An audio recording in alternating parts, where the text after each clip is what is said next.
부분은 이제 저희 레셔널에서 하는 이제 랩소디라는 툴이 있어요. 랩소디라고 혹시 들어보신 분이 있을지 잘 모르겠는데 혹시 랩소디를 들어보신 분 계신가요?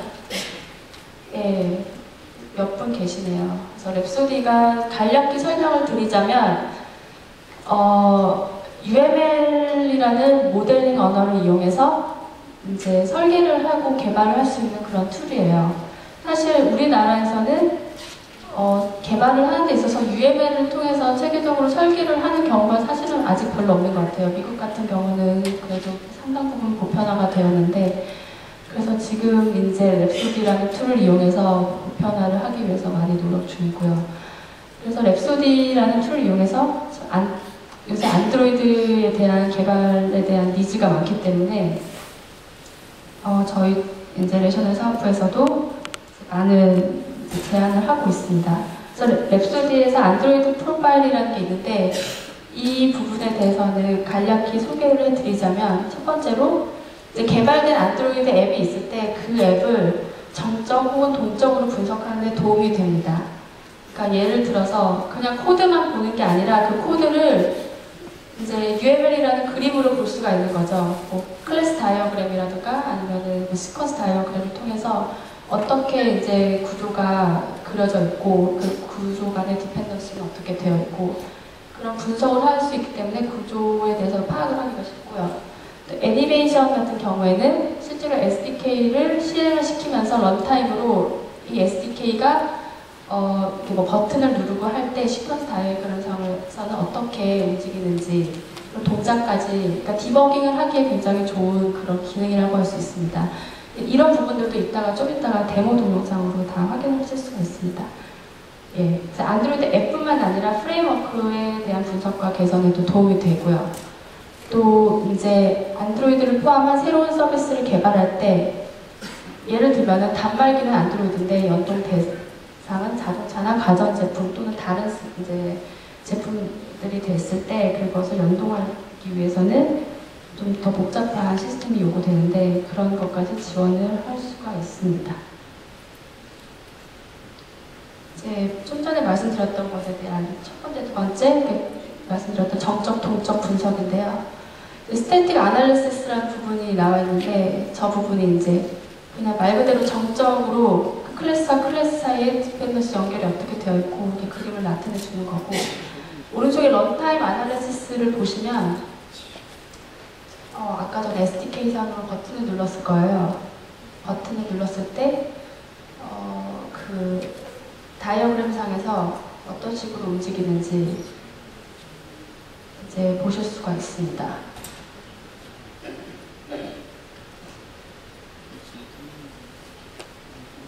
저런 식으로 동작에 따라서 시퀀스가 어떻게 움직이는지 실시간으로 분석을 할 수 있기 때문에 예, 개발과 동시에 디버깅도 효율적으로 할 수가 있겠죠. 예. 방금 전까지는 이제 개발된 앱이나 프레임워크를 분석하는 용도였다면 이번에는 진짜 개발을 할 때도 이제 안드로이드 앱을 이제 랩소디 프로젝트로 익스포트를 해서 UML 모델과 코드를 동기화시키고 실제로 그 모델링과 코딩을 동시에 진행할 수 있는 그런 목적으로도 사용할 수가 있습니다. 예, 이것도 다 비슷한 내용이기 때문에 넘어가겠습니다. 그래서 이제 실제로 안드로이드 개발과 관련된 저희 고객분들을 만나보면은 몇 가지 질문을 받을 때가 있어요. 랩소디가 안드로이드 앱을 개발하기 위한 도구입니까? 이런 질문을 받는데 사실 안드로이드 앱을 개발하기 위한 도구는 아니고요. 랩소디라는 게 조금 전에도 말씀드렸듯이 UML을 이용한 모델링 툴입니다. 그렇기 때문에 사실 기존에도 인베디드 시스템에는 많이 사용이 됐고요. 예를 들어서 국방산업 쪽이나 아니면 뭐 가전제품, 그 밖에 여러 가지 전자제품 그런 인베디드 소프트웨어가 들어가는 곳에는 어떤 것이든 다 적용할 수 있다고 보실 수 있고요. 이제 안드로이드 같은 경우에는 최근 들어 니즈가 많이 늘어나기 때문에 안드로이드라는 프로파일을 새로 만들어서 그렇게 제공을 하고 있습니다. 그리고 뭐 UML의 스테이트 차트는 큰 시스템에서만 적용 가능한가요? 뭐 이렇게 하셨는데 뭐 큰 시스템뿐만이 아니라 이거는 좀 말씀드렸다시피 예, 뭐 일정 규모 이상이면은 언제든지 활용할 수가 있고 스테이트 차트 같은 경우에는 이제 모델 기반 테스트의 시작점이라고 나와 있는데 이제 스테이트 차트를 실제로 이제 어떤 시스템이 구동하는 부분을 그려주는 그런 다이어그램이기 때문에 스테이트 차트를 통해서 어떤 자동적으로 테스트 케이스를 뽑아낼 수도 있고요. 랩소디를 통해서. 그렇기 때문에 테스팅을 하기에도 굉장히 유용하다고 할 수가 있습니다. 마지막으로 모델링을 시작하면 코드 개발자는 불필요해지나요? 이러셨는데 사실 대부분의 기업이든 어디 뭐 개인 개발자든 요새는 다 코드 개발자가 대부분이잖아요. 근데 대답을 드리자면 아니오고요. 일단 생각을 해보시면 코드 개발자가 어떤 몫이라고 생각을 하시면 이제 모델링이라는 이런 툴은 말 그대로 툴이라고 생각하시면 됩니다. 목수가 집을 지을 때 이제 어떤 좋은 툴을 이용하면은 집을 빨리 더 튼튼하게 지을 수 있고 또 안 좋은 툴을 이용하면은 아니면 맨손으로 하면은 좀 오래 걸리고 좀 완성도도 낮고 이렇겠죠. 그렇기 때문에 코드 개발자의 뭐 존폐 여부랑은 상관이 없고 코드 개발자가 얼마나 더 이제 효율적으로 더 완성도 있는 코딩을 할 수 있는지 결정을 해주는 그런 수단이라고 할 수가 있습니다.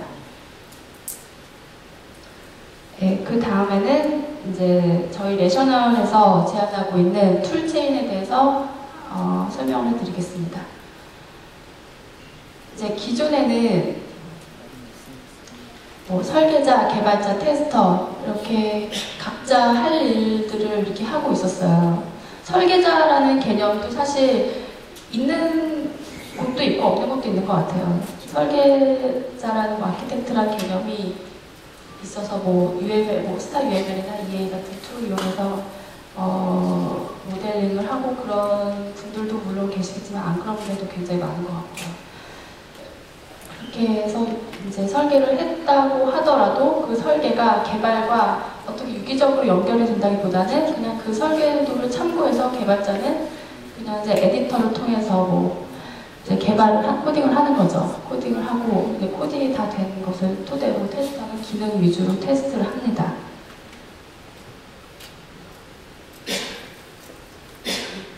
이제 그렇다면은 저희 이제 레셔널 랩소디를 이용했을 경우에 설계자들 이제 모델링을 통해서 설계를 하고 그 설계된 모델에서 자동으로 이제 코드가 생성이 됩니다. 생성이 되기 때문에 어떻게 보면은 좀 더 빠르고 효율적으로 개발을 할 수가 있는 거죠. 설계자가 이제 모델링을 통해서 설계를 해서 자동으로 생성된 코드가 있으면 이제 개발자는 그것에 대해서 상세한 부분에 대해서 매뉴얼 코딩을 시작을 합니다. 추가를 하는 거죠. 추가를 하고 이렇게 모델과 코드가 유기적으로 계속 동기화를 이루면서 추가가 되는 부분에 대해서는 모델도 생성이 되고 모델에 대해서 코드가 생성이 되고 또 그 모델에 대해서는 자동으로 테스트 케이스도 발생이 돼서 테스팅도 이제 계속 개발 단계에서 개발이 끝난 후가 아닌 개발 단계에서 계속 끊임없이 테스팅을 할 수가 있고요. 그렇기 때문에 설계와 개발과 테스트가 유기적으로 연결이 된다고 할 수가 있습니다.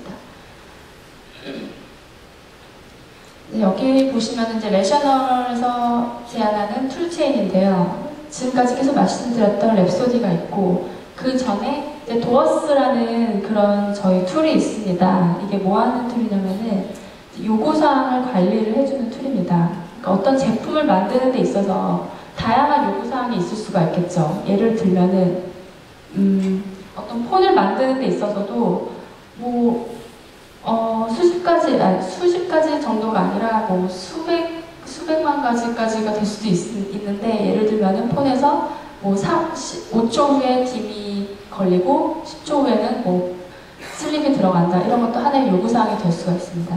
그런 요구사항이 뭐 간단한 어떤 시스템에서는 요구사항이 많지가 않기 때문에 그냥 뭐 기존에 하던 대로 워드나 뭐 엑셀 파일로 정리를 해도 상관이 없긴 한데, 이제 시스템이 복잡해지면은 이 요구사항이 이 코드나 이 모델 상에서 뭐와 연결이 되는지 이게 잘 추적이 되지가 않을 수가 있죠. 그렇기 때문에 요구사항을 체계적으로 관리를 하는 게 제일 먼저 중요한 거고요.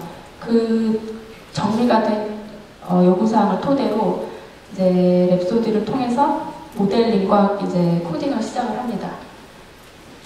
검증까지 할 수가 있고, 또 레셔널 퀄리티 매니저라고 RQM이라고 부르는데, 이제 이 부분은 개발이 된 어떤 코드나 시스템에 대해서 이제 테스팅을 하는 툴입니다. 그리고 이 모든 툴체인에 대해서 이제 레셔널 팀 컨설트라고 RTC라는 툴이 있는데, 이제 프로젝트 팀원들끼리 이제 프로젝트를 공유하고 실시간으로 이제 형상 관리도 하면서 이제 데이터 공유를 하는 변경 관리, 뭐 이런 시스템이라고 할 수가 있습니다. 예. 좀 전에 말씀드렸던 툴체인 활용법을 다시 다른 그림으로 보시면은, 요구사항을 분석하고 설계하는 단계에서는 이제 도어스를 통해서 보시면 여기 이런 게 다 요구사항입니다. 요구사항을 이제 모델들과 어떻게 연결을 하는지, 뭐 연결을 하고 링크를 해서 이 모델은 이 요구사항에 대한 것, 이런 식으로 이제 계속 정리를 해 나갈 수가 있고요. 구체적인 구현은 이제 랩소디를 통해서 설계를 한 것을 토대로 이제 코딩을 해 나가는 거죠. RTC 같은 경우는 이제 코딩 툴은 아니고, 좀 전에 말씀드렸듯이 프로그램을나 데이터를 공유할 수 있는 것인데, 팀에 이제 팀원들이 여러 명이 있을 것이기 때문에 하나의 소스를 어떻게 공유를 해서 이제 잘 할 수 있을지 공유를 하면서 구현을 할 수 있는 단계에서 이렇게 사용할 수 있도록 합니다. 이제 구현된 도면을 기반으로 검증을 하면 되는 것이고요. 예, 지금까지 계속 말씀드렸듯이 이제 중요한 게 모델을 기반으로 어떻게 협력하는지, 개발자 L과 UML 설계를 했을 때 그 설계한 것을 이제 다른 개발자들과 공유를 하게 되면서 그 다른 개발자들이 그 UML에 나온 설계를 토대로 코딩을 하고 이제 계속 공유를 하는 과정입니다.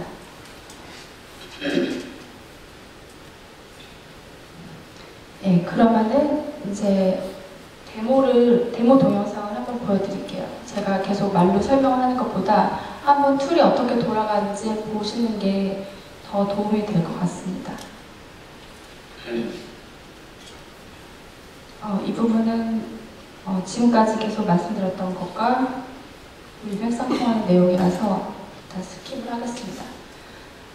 툴체인 데모를 보여드리기에 앞서서 시나리오가 어떻게 되는지 간단하게 설명을 드리겠습니다.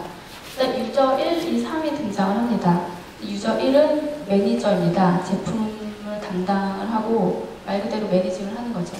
이 제품에 들어가는 기본적인 요구사항을 정의를 합니다. 사용되는 툴들이 도어스, 랩소디, 팀 컨설트 이런 식으로 되는 거고요. 유저 2 같은 경우에는 아키텍트와 디벨로퍼 1 이렇게 나와 있는데, 아키텍트로서의 역할은 요구사항 기반으로 이제 어떻게 알고리즘이 되는지, 기능 요소의 알고리즘을 분석을 하고 요구사항 기반으로 테스트 케이스를 정의를 합니다. 그 디벨로퍼 1으로서의 역할은 이제 아키텍트 설계 자료를 분석을 해서 실제로 이제 코딩을 하는 거죠. 자동으로 코드가 생성이 되면 그 자동 생성 코드에 구체적인 구현을 추가를 합니다. 추가를 하고 일반적인 이제 자바 애플리케이션 개발을 완료를 합니다. 그럼 마지막으로 이제 유저 3이 이제 완료된 자바 애플리케이션을 분석해서 안드로이드 특화된 UI를 설계하고 구현을 하게 됩니다. 그런 식으로 해서 안드로이드 자바 어플리케이션 개발을 완료하는 이런 시나리오로 보여드리도록 하겠습니다. 첫 번째 스텝은 이제 홈 알람이라는 주제로 이렇게 한번 해봤어요. 홈 알람이라는 이제 시스템을 짜는데 여러 가지 아이디어가 도출이 될 수 있겠죠. 컨트롤 패널과 알람, LED, 사운드, 동작 검출 센서 등으로 구성된 홈 제어 시스템이 있을 때 다양한 어떤 방식으로 경보가 될지, 또 뭐 비밀번호 관리, 모니터링 관리, 경보 관리 등이 이제 뭐 집에서 직접 버튼을 키패드를 눌러서 할 수도 있고, 밖에서 뭐 스마트폰이나 다른 이제 디바이스를 통해서 원격으로 이제 관리를 할 수도 있고, 뭐 이런 식으로 여러 가지 아이디어를 도출할 수 있는 단계를 보여드리도록 하겠습니다.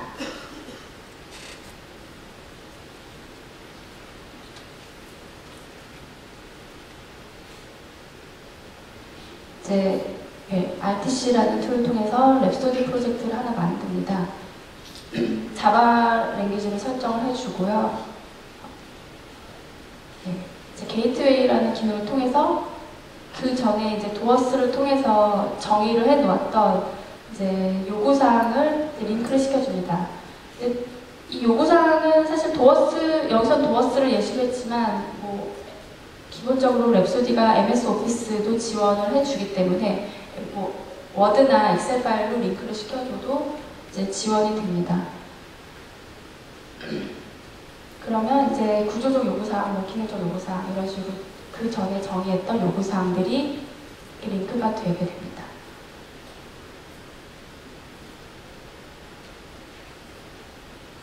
그가 되면은 이제 랩소디 안으로 요구사항이 모델 요소로 들어오게 되는 것이죠.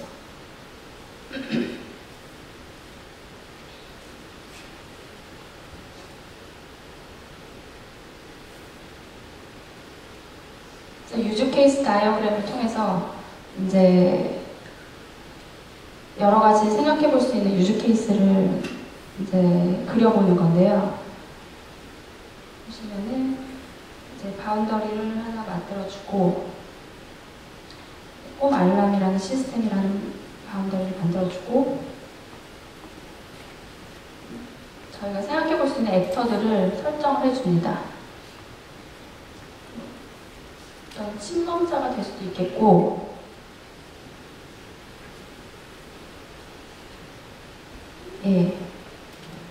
이런 식으로 지금 오른쪽에 나와 있던 글들이 이제 요구사항이고, 이게 모델 요소와 이런 식으로 이 링크를 시켜주면은 이 모델 요소는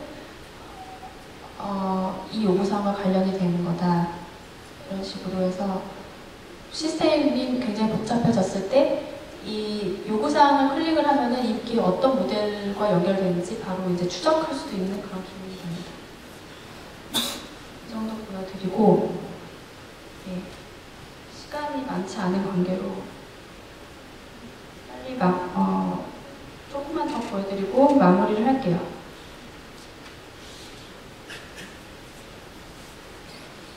이 부분은 이제 유저 1이 프로젝트를 하나 만들었는데, 이거를 이제 팀원들과 공유를 해야 되잖아요.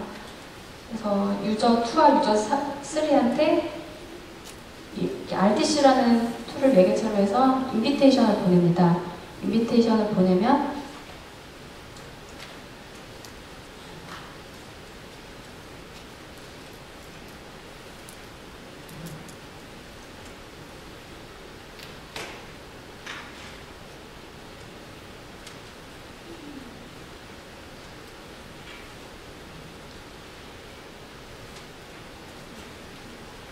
이제 보내고 구성원을 추가하죠. 추가하고 태스크를 형성하는 등 그런 일들을 수행을 합니다.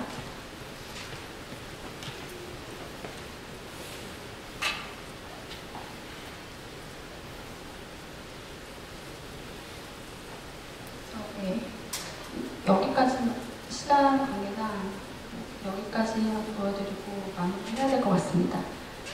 보시면은 아이디어를 도식화를 하는 작업입니다.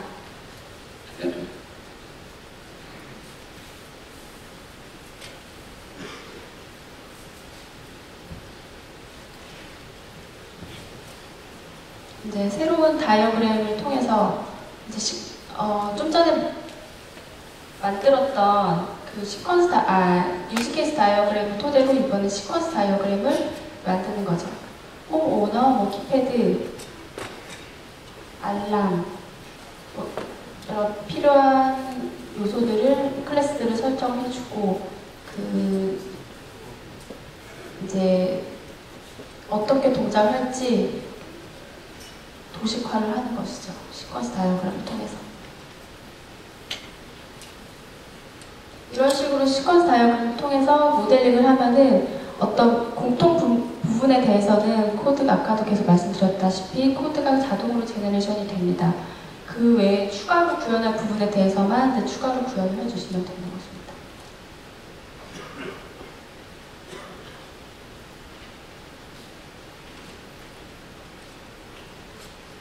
예, 그 외에 이제 아이디어 구체화와 개발 단계까지 이제 몇 가지 단계가 남아있는데 지금 또 여러분의 점심 식사 시간을 빼앗으면 안 될 것 같아서 이 정도까지 해서 마무리를 해야 될 것 같고요. 혹시 오늘 제가 설명한 부분이 좀 모자르다 싶으시거나 아니면 뭐 좀 더 알고 싶고 궁금한 부분이 있다 싶으신 부분은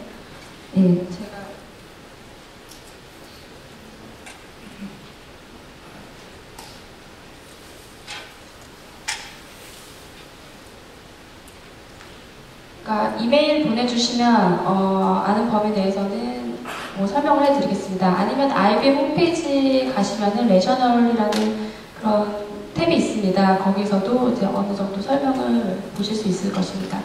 발표 여기까지 마치겠습니다. 점심 식사 맛있게 하세요.